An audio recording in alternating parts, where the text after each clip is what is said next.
Assalamualaikum warahmatullahi wabarakatuh. Perkenalkan, nama saya Aprilia Rahma Mardatila dengan NIM 021 dari Prodi Pendidikan Teknologi Informasi. Pada kesempatan kali ini saya akan mempresentasikan tentang sejarah internet. Sejarah perkembangan internet di dunia. Pengertian internet. Internet merupakan singkatan dari Interconnected Network, yang dimana merupakan sebuah sistem atau jaringan komputer yang terkoneksi secara global dengan menggunakan Internet Protocol Suite atau IP yang dapat saling menghubungkan perangkat-perangkat yang ada di dunia. Sejarah berkembangnya internet.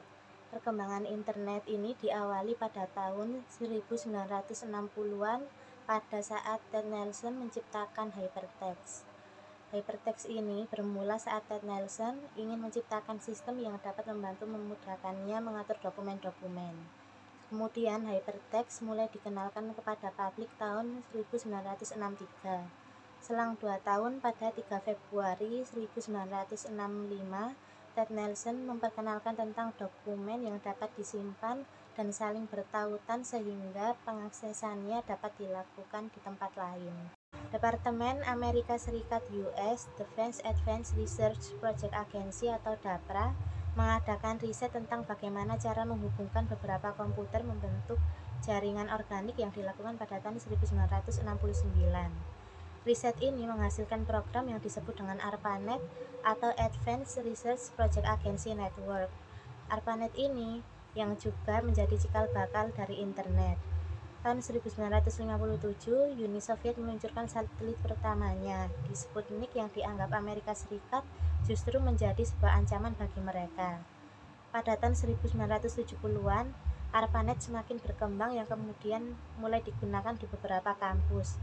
Proyek ARPANET ini mendemonstrasikan hardware dan software untuk dapat berkomunikasi secara jarak jauh menggunakan saluran telepon. ARPANET juga berhasil membuat program email yang dibuat oleh Ray Tomlinson dengan menggunakan simbol @ Kemudian di tahun 1974, teknologi dinilai semakin maju karena penyajian konten terus berkembang hingga dapat menyajikan foto, desain grafis, dan lain sebagainya. Proyek ini pada awalnya digunakan untuk kepentingan militer yang bertujuan mengatasi masalah jika terjadi serangan atau ancaman nuklir dari lawan, sebelum akhirnya digunakan untuk menghubungkan kampus-kampus di Amerika Serikat.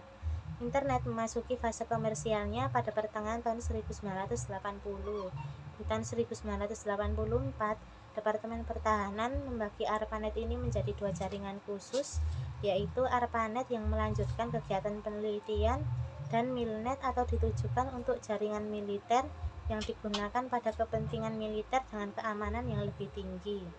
Banyaknya universitas yang bergabung dengan sistem jaringan ini membuat ARPANET kesulitan untuk mengatur jaringannya dengan baik. Pada tahun 1989, seorang peneliti di organisasi CERN di Jenewa, Tim Berners-Lee, mengusulkan gagasan sistem protokol internasional yang membangun server hipermedia terdistribusi yang memungkinkan NetOS untuk menyiapkan dokumen elektronik yang merupakan gabungan dari banyak file berbeda yang tersebar di seluruh dunia.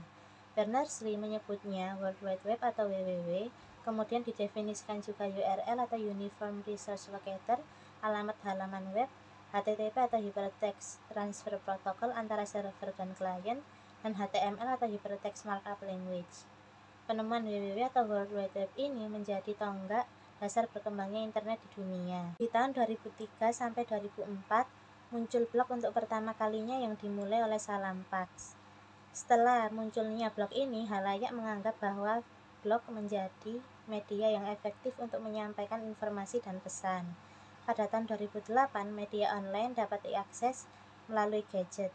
Internet telah berkembang pesat setiap tahunnya. Internet memberikan kemudahan untuk berkomunikasi secara elektronik, mengakses berbagai informasi, dan lain sebagainya.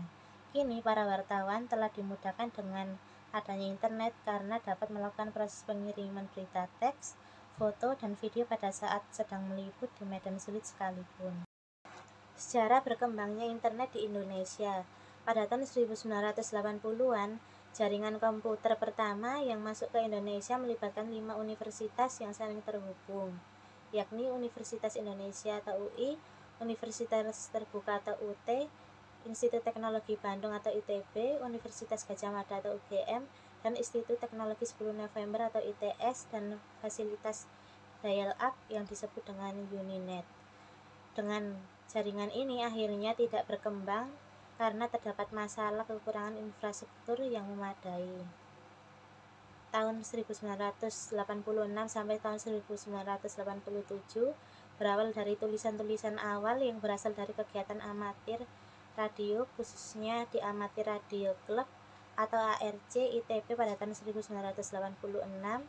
Chandra Pramudito, Suryono Adi Sumarta bersama Ono W. Purbo berguru pada senior amatir radio seperti Robi Subiakto, Ahmad Zaini, Yos yang belajar bersama untuk mempelajari paket radio pada band 40M yang kemudian didorong ke arah TCP atau IP. Tahun 1989 sampai 1990 berawal dari milis pertama, yaitu diskusi-diskusi antar teman mahasiswa Indonesia yang mengenyam pendidikan di luar negeri.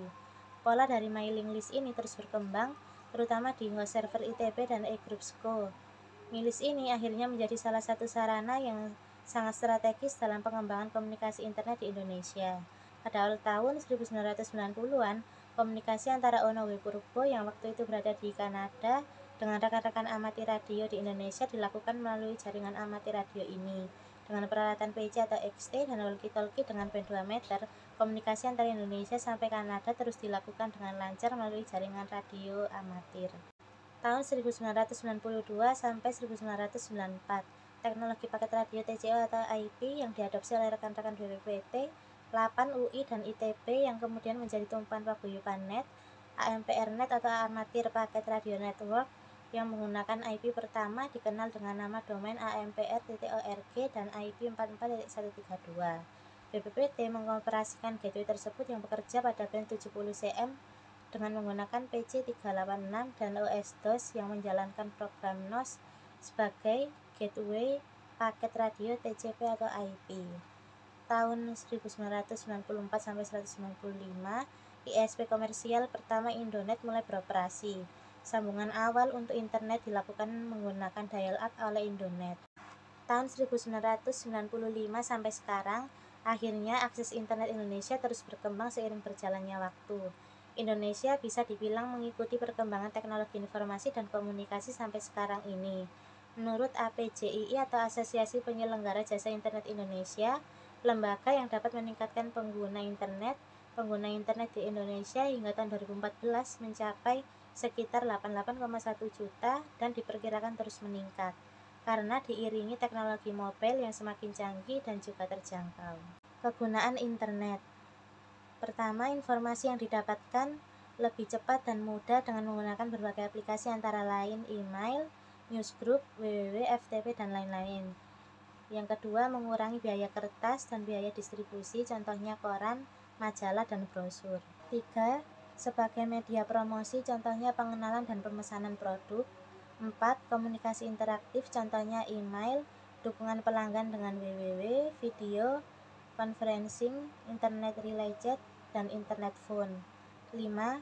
Sebagai alat untuk research dan development atau pertukaran data. Macam-macam aplikasi internet. Pertama, World Wide Web atau WWW adalah dokumen-dokumen internet yang disimpan di server-server. Dokumen web dibuat dengan menggunakan format HTML. 2. Email. Email atau surat elektronik adalah aplikasi internet untuk sarana komunikasi surat menyurat dalam bentuk elektronik. Adapun situs yang memberikan layanan email seperti Yahoo, Gmail, dan lain-lain. 3. Newsgroup. Newsgroup adalah aplikasi internet yang digunakan untuk berkomunikasi satu sama lainnya dalam sebuah forum.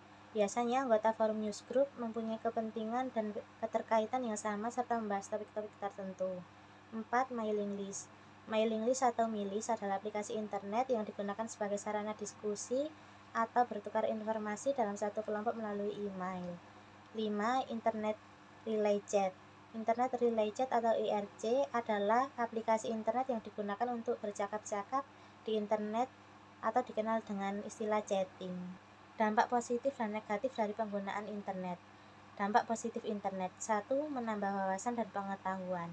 Contohnya YouTube, platform berbagi video milik Google. Di sana kita bisa menonton berbagai macam video yang akan menambah pengetahuan dan wawasan. Bukan hanya sekedar menonton video, Kita juga dapat mengunduh video-video tersebut. 2. Menjadi media komunikasi. Contohnya adalah aplikasi chatting dan sosial media seperti Twitter, Line, Facebook, Telegram, hingga WhatsApp. Hal ini tentu memudahkan orang untuk berkomunikasi dengan siapapun di dunia, di mana saja dan kapan saja, selama masih terhubung dengan internet. 3. Mudah mencari lowongan pekerjaan. Selain kemudahan mendapatkan informasi, kita juga dapat mencari lowongan pekerjaan di internet. Dan karena sifat internet yang meniadakan batas negara, kita bisa mendapatkan info pekerjaan dari seluruh dunia jika memang menghendakinya. 4. Mudah melakukan transaksi dan berbisnis. Internet juga dapat menghasilkan keuntungan bagi kita dengan cara jualan online. Contohnya dengan buka toko online sendiri. Kemudian, internet juga memudahkan kita untuk melakukan transaksi sehingga tidak perlu repot-repot untuk berbelanja langsung di toko fisik. Platform pembayaran yang tersedia pun sangat banyak. Untuk memudahkan transaksi, kita bisa menggunakan internet banking, PayPal, atau bahkan QR Code, salah satu teknologi pembayaran terkini yang juga muncul karena kecanggihan internet. Dampak negatif internet. 1. Tersebarnya informasi palsu. 2. Pornografi. 3. Menampilkan kekejaman. 4. Penipuan. Tips agar aman dalam menggunakan internet. 1. Hati-hati. Pengguna internet harus hati-hati terhadap pesan yang meminta informasi pribadi dan tidak boleh membagikan data pribadi orang lain tanpa seizin orang tersebut. 2. Validasi link mencurigakan. Jangan pernah klik link mencurigakan karena bisa jadi link itu berisi halaman login palsu buatan hacker. Untuk itu, pastikan link yang kita akses adalah situs resmi yang diawali dengan HTTPS. 3. Jangan install aplikasi sembarangan. Pengguna internet di smartphone perlu berhati-hati dan mengunduh aplikasi hanya dari sumber terpercaya. Untuk perangkat Android, pastikan selalu mengunduh aplikasi dari Google Play Store. 4. Waspadai peniru identitas. Jika menerima email dari seseorang yang dikenal tapi isi pesannya terlihat aneh, bisa jadi akun orang tersebut telah diretas. 5. Pegang kendali terhadap data di akun Google. Dengan akun Google, pengguna bisa mendapatkan informasi serta mengatur setelan privasi dan keamanan di satu tempat. Sekian presentasi dari saya, mohon maaf apabila ada salah kata. Terima kasih. Wassalamualaikum warahmatullahi wabarakatuh.